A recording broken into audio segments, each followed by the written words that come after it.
The night started like any other. It was a Friday, the end of a long week. I remember feeling a sense of relief wash over me as I kicked off my shoes. The house was quiet. My husband Mark was out of town for a business conference. It was just me and our old golden retriever, Buster. The air was still and warm for a late September evening. Faint sounds of a distant television drifted from a neighbor's house, a comforting reminder that I wasn't completely alone in our quiet suburban bubble. I made myself a cup of tea, the steam curling up into the dim light of the kitchen. Everything felt safe. Everything felt normal. It was the kind of peace you take for granted, the kind you don't realize you have until it's been stolen from you. My eyes kept drifting to the large glass sliding door that led to our backyard.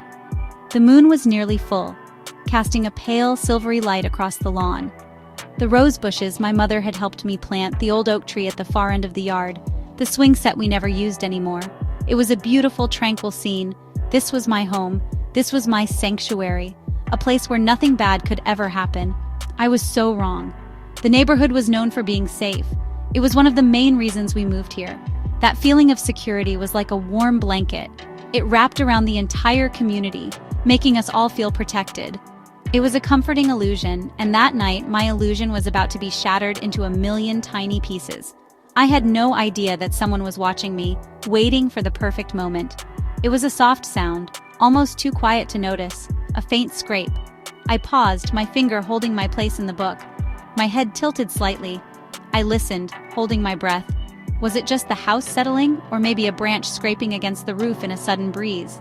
Then it came again. Scrape, click. Buster lifted his head this time, a low growl rumbling deep in his throat. He never growled. I crept toward the sliding glass door, my bare feet silent on the hardwood floor. Buster stayed right by my side, a furry, growling guardian. The moon was still bright, casting long, dark shadows across the lawn. At first, everything looked normal. The rose bushes, the oak tree, the swing set. I let out a breath I didn't realize I was holding. I was about to turn away, to dismiss the whole thing and lock the door for the night. But then I saw it. A shadow. It was near the old oak tree at the very back of the property. A tall, thin shadow that didn't belong to any tree or bush. It was the shadow of a person. It was perfectly still, almost unnaturally so. It was just standing there, watching the house, watching me. The walls of my home no longer felt like a fortress. They felt like a glass box. My mind went blank with panic. For a moment I couldn't think, couldn't move. Buster's growl grew louder, more insistent. He knew. Every tick of the clock sounded like a countdown. My first instinct was to scream, a raw, primal scream for help, but my throat was tight with fear and no sound would come out. My second instinct was to run, to grab my keys and my phone and get out of the house, flee to a neighbor's. But where would I go? The stillness of the figure was what scared me the most. He was just standing there, a silent sentinel in the dark. It made him seem more calculated, more dangerous. He was in complete control of the situation, and I was the one who was trapped. Slowly, carefully, I began to back away from the glass door. I moved 1 inch at a time, my eyes never leaving the shadow under the tree. I had to get to my phone. I had to call for help. Now there was only the man in the yard and the suffocating fear that was stealing all the air from the room. Once I reached the relative safety of the hallway, I finally felt like I could breathe again. My first action was to check the front door. The deadbolt was thrown, locked. Good. I then moved silently through the house, checking every single window and lock. Each click of a lock was a small victory. With the house as secure as I could make it, I grabbed my phone. My thumb hovered over the screen, ready to dial 911, but I hesitated. There's a man standing in my yard? It sounded so flimsy. I decided I needed to be sure. I crept back toward the living room, staying low and using the furniture for cover. I peeked around the edge of the sofa. The backyard was still bathed in that eerie moonlight. I held my breath and looked toward the old oak tree. He was still there. The moon must have shifted. A sliver of light now cut through the branches, illuminating a small part of him.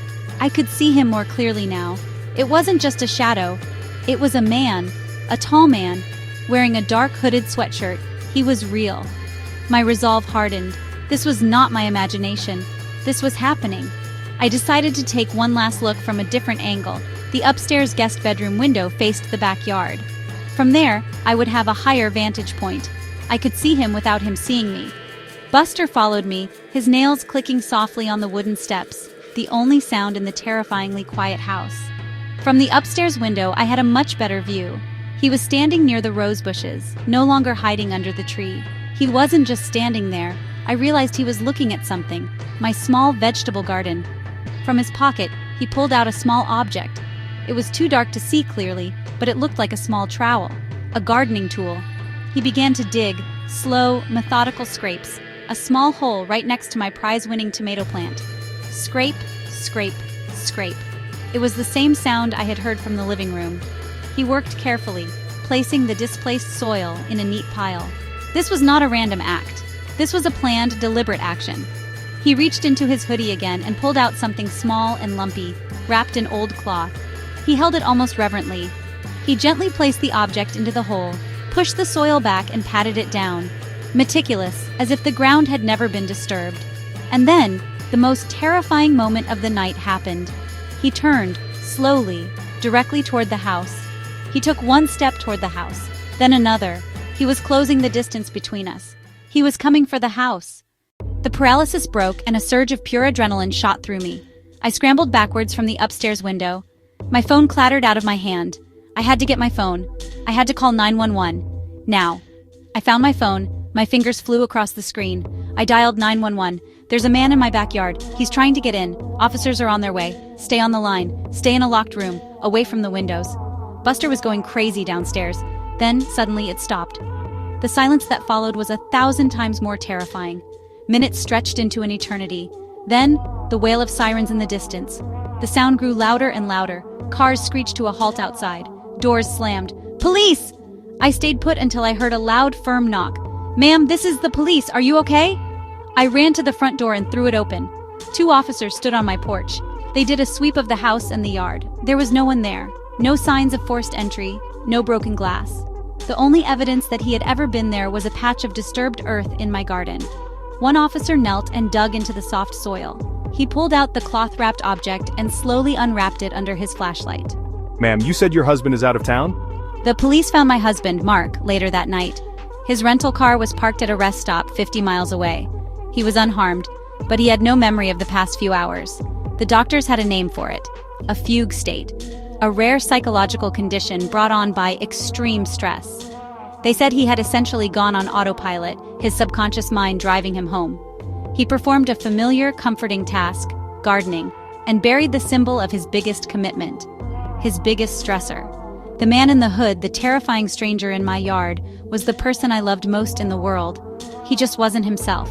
Today is September 26, 2025. It's been a year since that night. Mark is in therapy, he's on medication, he's doing better.